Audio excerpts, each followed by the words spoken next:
সকাল কিংবা সন্ধ্যা, লুচি আর আলুর দম কার না পছন্দ।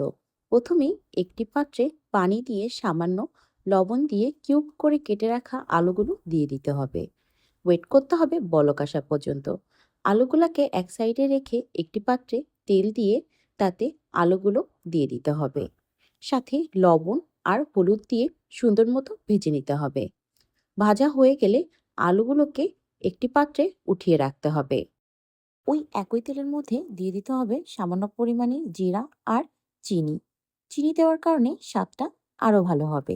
তারপর একে একে দিয়ে দিতে হবে শুকনা মরিচ, কাঁচা মরিচ। ব্লেন্ডার করার জন্য পেঁয়াজ, জিরা, লং আর দারচিনি দিয়ে ব্লেন্ডারের সাহায্যে ব্লেন্ড করে নিয়েছিলাম। তারপর মশলাটা আমি অ্যাড করে দিয়েছিলাম। সামান্য পরিমাণে আমি ব্যবহার করেছিলাম শুকনা মরিচের গুঁড়া।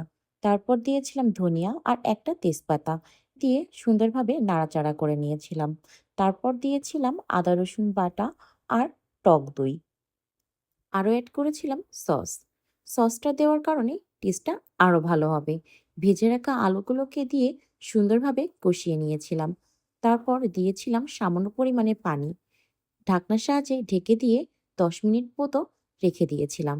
তারপর রেডি হয়ে গিয়েছে আমাদের আলুর দমটি। এই আলুর দমটি দেখতেও যেমন সুন্দর, খেতেও তেমন মজার।